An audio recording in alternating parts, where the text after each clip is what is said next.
Boa tarde, pessoal, ou bom dia, ou boa noite, não sei que horas você elaborou a sua rotina. Essa aula de hoje, especificamente para os alunos do oitavo ano, né? E o objetivo dessa aula é ajudá-los a executar os exercícios ou pensar sobre os exercícios ou a atividade da página 118, a atividade 5. Então a ideia da aula de hoje é falar um pouquinho sobre a internacionalização da produção, né? E como isso influenciou nos meios de transporte. E qual a diferença de tanto das formas de transportar a mercadoria, né, e também da velocidade da informação, comparando ao período da colonização. Tá bom? Então vamos à aula, espero que vocês gostem e que contribua para que vocês possam fazer a atividade 5 do caderno, tá bom? Do caderno Trilhas, que vocês vão receber em casa. Também eu colocarei no Classroom uma atividade para vocês, ok? Então vamos à aula. Bom, olhando aí esse slide, hoje, né, vocês podem perceber que muitas empresas, as chamadas empresas multinacionais, empresas que têm mais de uma nacionalidade, né, elas atuam em todo o globo terrestre, né? Essas empresas, como a Coca-Cola, a Heineken, Sony, mesmo na sua casa, você pode olhar os equipamentos eletrônicos e você vai observar que essas empresas, esses grandes conglomerados, permeiam o nosso cotidiano, né? Então, assim, a pergunta é, como que essas empresas chegaram até aqui? Né? E como os meios de transporte e o desenvolvimento tecnológico foi fundamental para que essas empresas pudessem internacionalizar a sua ação em todo o espaço geográfico, né? Bom, aqui você pode ver um pouquinho nesse slide que o avanço tecnológico ele proporcionou o fluxo de capitais, de mercadorias e de informação. Né? Hoje, não só é possível que essas empresas transportem a sua mercadoria, principalmente produtos manufaturados, produtos industrializados, transportem numa velocidade muito maior. Né? Imagina se você for comparar, na época da colonização, um navio que vinha lá, vamos pegar 1500, 1600, um navio que vinha lá de Portugal ou da África, às vezes demorava 2, 3 meses para chegar aqui, e não só o navio trazia as informações, né? Seja por meio de livros ou por meio de cartas, e hoje isso mudou bastante. Nós temos então a velocidade da informação, quase que em tempo real. Claro que é bom deixar assim, ter clareza de que essa informação também é controlada. Né? Existe velocidade de informação? Sim, mas boa parte dessa informação é controlada. Boa parte dessa informação não é divulgada. Uma parte dela sim, né? Como por exemplo a comunicação entre as pessoas. Isso aumentou. Também a questão do comércio, você pode comprar uma coisa em outro país, né? Mas essas empresas também trabalham com informações segredo, né? Segredo total. Todavia, não dá para negar que é muito diferente do que no século XIV, XV, XVI. Quer dizer, o século XX e o século XXI, mas especialmente o século XX, inaugura novas formas de comunicação. Né? Especialmente por meio da internet, por meio de aplicativos de celulares, né? E por aí vai. De certa forma, então, o que dá para dizer é que, de certa forma, que as distâncias encurtaram. Né? pelo menos do ponto de vista da comunicação. O espaço geográfico que as redes de transporte, portanto, eram um limite para que pessoas em regiões, em lugares diferentes se encontrassem, a tecnologia acabou com isso. É possível você se comunicar com pessoas de outros continentes, né, usando da internet. E também fazer compras, e também jogar, né?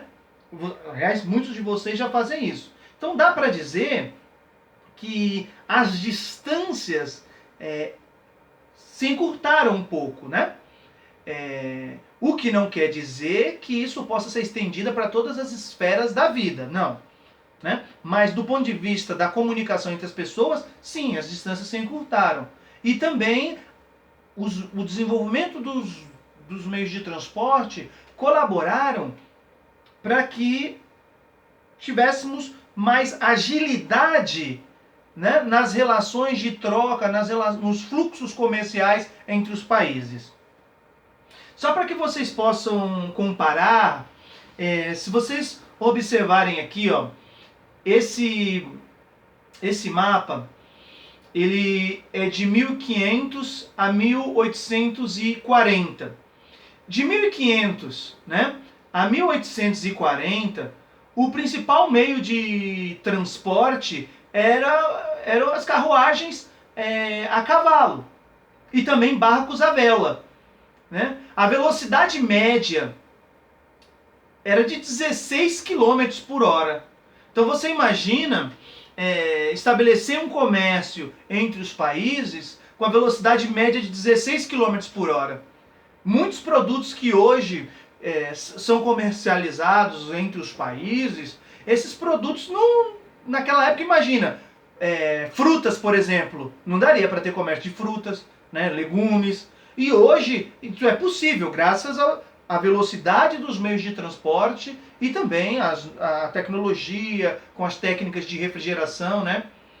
Já de 1840 a 1930, nós tínhamos a locomotiva a vapor aqui, né? Quer dizer que já a velocidade era um pouquinho maior, média de 105 km por hora, né? Aí aumenta já nos anos 50 com o avião de propulsão, a velocidade média chegando a 550 km por hora. Né? Não sei se vocês conseguem visualizar aqui o avião de propulsão. E nos anos 60, nós temos o avião a jato, de 800 a 1.100 km por hora. Né? E a partir de 1995, o avião Concorde, por exemplo, que chega a 2.173 km por hora. Então, toda essa tecnologia favoreceu o fluxo de capital, de comércio entre os países. Então, é possível dizer que, de certa maneira, não do ponto de vista das distâncias reais, mas se tratando do aspecto da velocidade dos fluxos de capital, dos fluxos comercial, também da relação entre as pessoas, que as distâncias diminuíram, pelo menos desse aspecto simbólico, né?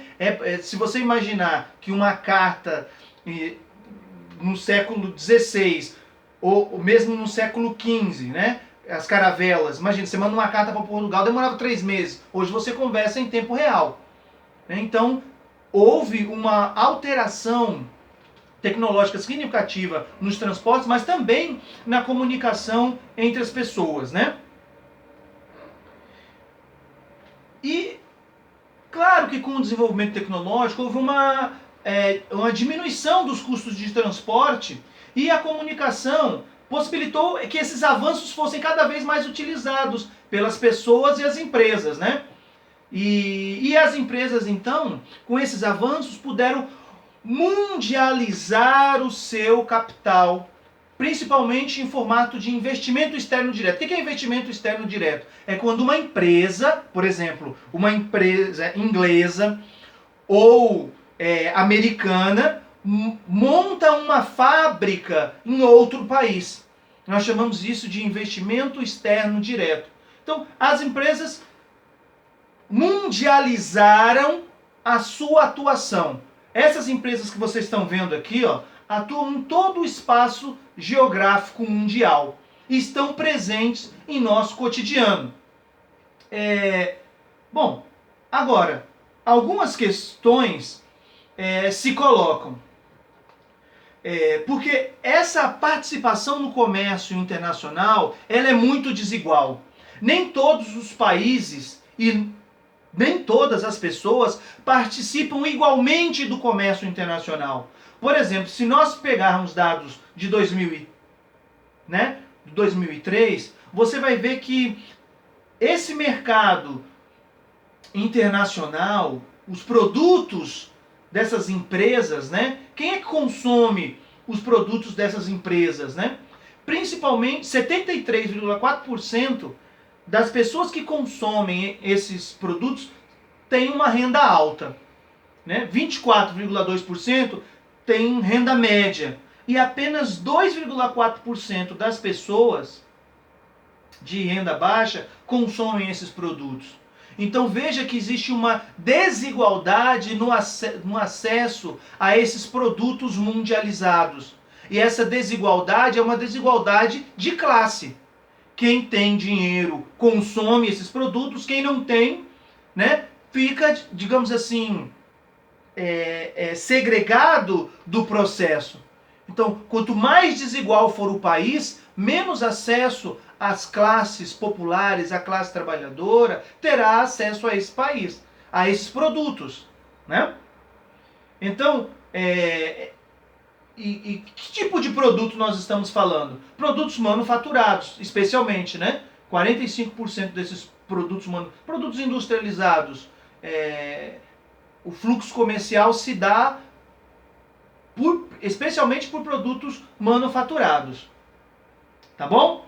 Bom, penso que para realizar a atividade da página 118, atividade 5, o que nós conversamos aqui dá conta. Agora, o que eu queria conversar com vocês é um pouco isso, quer dizer, houve o avanço tecnológico, houve a mundialização das empresas, mas todos esses avanços e todo esse fluxo de capital é distribuído de forma desigual entre a população. E isso vai se expressar na paisagem geográfica, né? Algumas paisagens nas cidades são portadoras desses produtos mundializados e também dessas empresas. Outras paisagens estão excluídas desse processo. Sequer é possível dizer que essas paisagens, não possuem tecnologia. Tem lugar que falta esgoto, tem lugar que as pessoas não têm água encanada, as pessoas não têm luz. Infelizmente, isso é a realidade de uma boa parte do nosso país. E aí eu queria um pouco, para finalizar a aula, e também como atividade, que vocês escutem a música da Cássia Eller, e eu queria ler um pouquinho a letra para vocês. Tá bom? Então, para ler a letra, eu vou colocar essa imagem aqui. Lembrando, né, que a Cássia Eller, ela é uma cantora, ela já faleceu, mas deixou músicas belíssimas e que vale a pena escutar.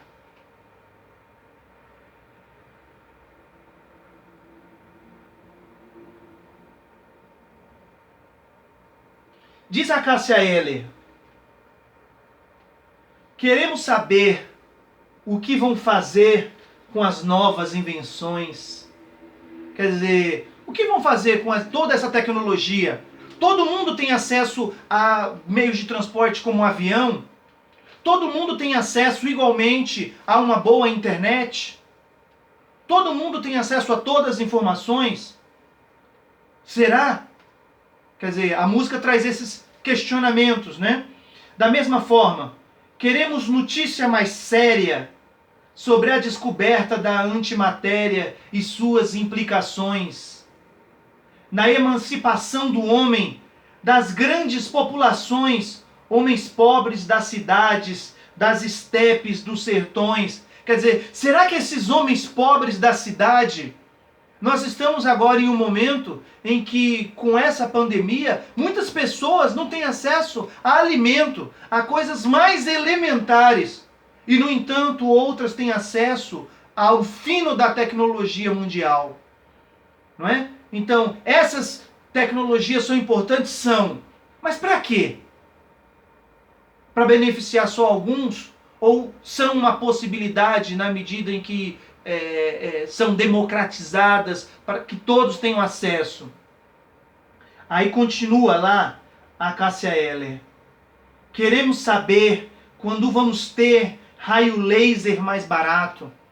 Quer dizer, todo esse desenvolvimento tecnológico, pensando na velocidade dos meios de transporte, quando vamos ter avião mais barato para todo mundo utilizar, para que a circulação no espaço geográfico seja acessível a todos e todas, não é?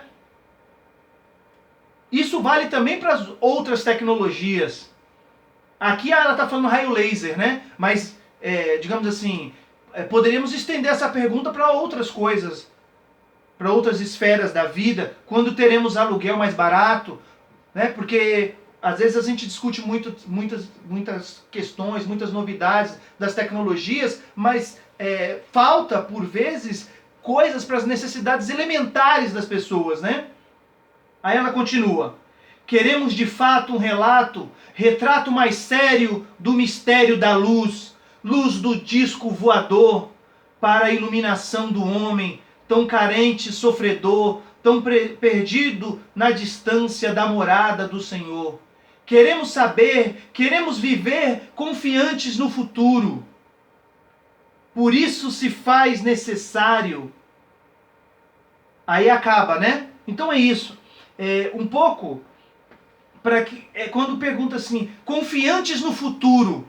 Ora, esse futuro só vai ser melhor se for melhor para todos. Esse futuro que diz a música não será melhor se for só para alguns. O futuro não será melhor enquanto tiver fome. O futuro não será melhor enquanto tiver desigualdade social. Então, que é preciso pensar sobre a democratização das novas tecnologias, é preciso pensar a democratização dos meios de transporte e a democratização das riquezas produzidas por homens e mulheres. Então, se é verdade que a velocidade dos meios de transporte aumentou e isso proporcionou o aumento da circulação de alguns, isso proporcionou a ampliação do comércio mundial, por outro lado, é verdade que o mundo ainda continua muito desigual. Então, se as distâncias, de certa forma, com as novas tecnologias e os meios de transporte diminuíram, nós precisamos também que diminua a pobreza, que diminua a desigualdade social e que isso se expresse em paisagens geográficas, não é? E em territórios cada vez mais confortáveis para que as pessoas possam viver com dignidade.